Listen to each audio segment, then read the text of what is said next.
Bismillahirrahmanirrahim. Assalamualaikum warahmatullahi wabarakatuh. Welcome back to my YouTube channel. Saya Fauziah Riyati, NIM C1F0180113. Dalam video kali ini saya akan menjelaskan mengenai akad murabaha. Baik, langsung saja ke video yang pertama.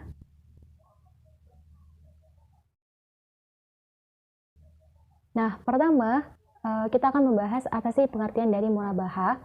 Murabaha itu adalah nama lainnya itu akad jual beli, atau akad jual beli atas suatu barang dengan harga yang disepakati antara penjual dan pembeli setelah sebelumnya penjual menyebutkan dengan sebenarnya harga perolehan dan besarnya keuntungan yang diperoleh. Nah, kalau dalam perbankan syariah, jual beli dengan akad murabaha adalah mekanisme jual beli ketika nasabah membutuhkan suatu barang, kemudian mengajukan permintaan tersebut kepada pihak bank setelah disetujui. Kemudian pihak bank akan memberikan barang tersebut dan nasabah akan menerima barang dari pihak bank dan harga sebesar harga pokok ditambah dengan besarnya keuntungan yang diinginkan oleh pihak bank. Nah, ini sebelum finalnya maka harus ada kesepakatan antara nasabah dan juga bank terkait harga yang ditetapkan oleh pihak bank. Baik, kemudian selanjutnya adalah landasan hukum dari akad murabaha. Yang pertama terdapat dalam surah Al-Baqarah ayat 275.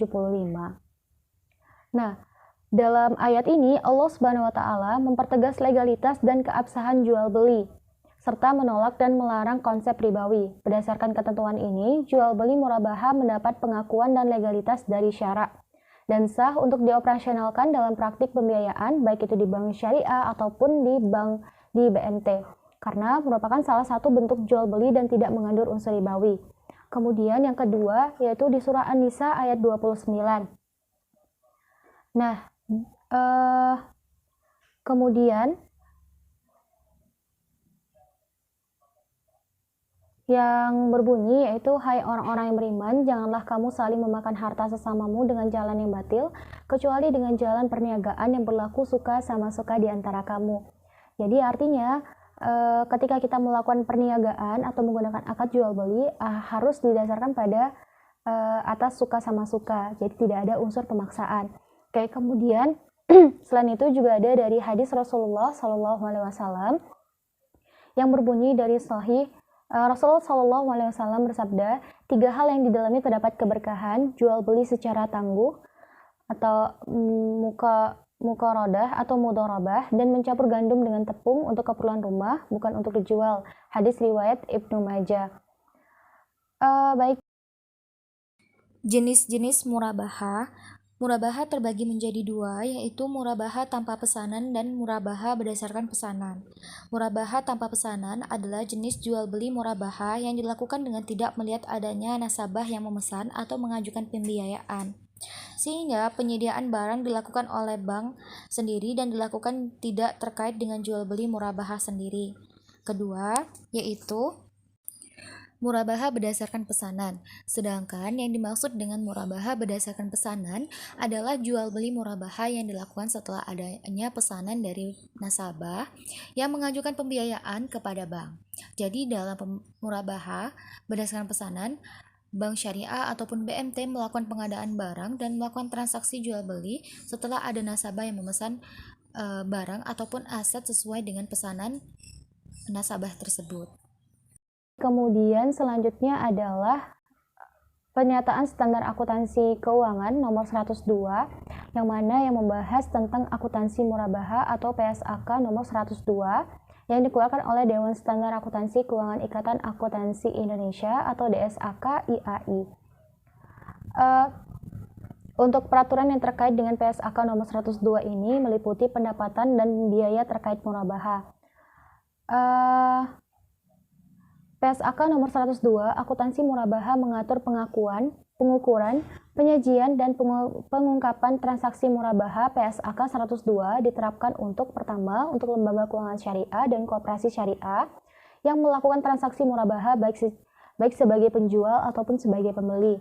Kemudian, pihak-pihak yang melakukan transaksi murabaha dengan lembaga keuangan syariah atau koperasi syariah.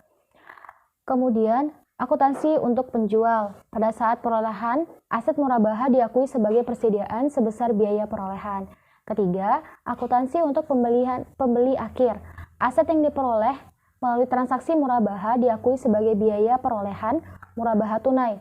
Selisih antara harga beli yang disepakati dengan biaya perolehan tunai diakui sebagai beban murabahah tangguhan. Kemudian yang keempat, terkait penyajian.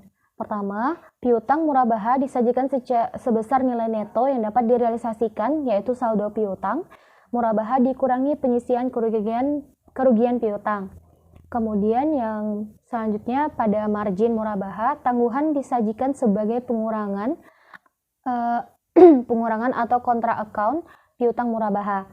Dan yang ketiga, beban murabahah yaitu beban murabahah ditangguhkan disajikan sebagai pengurangan kontra account utang murabahah. Dan yang terakhir ini adalah ilustrasi kasus akad murabahah.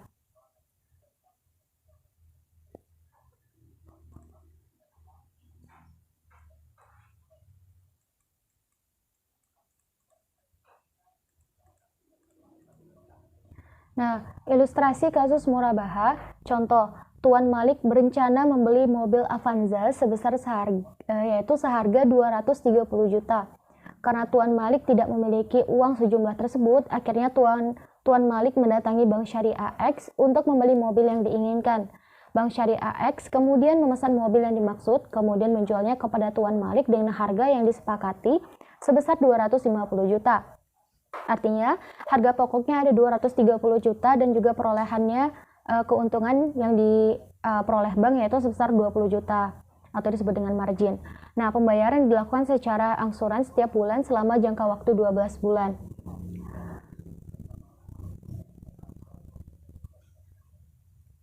Nah, dalam pemesanan barang, bank syariah dapat mewakilkan kepada pihak lain atau kepada nasabah itu sendiri.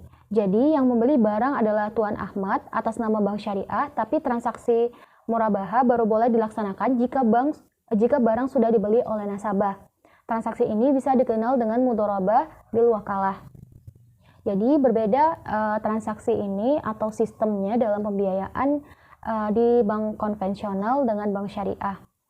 Sehingga transaksi murabahah yang dilakukan oleh perbankan syariah atau melalui transaksi jual beli ini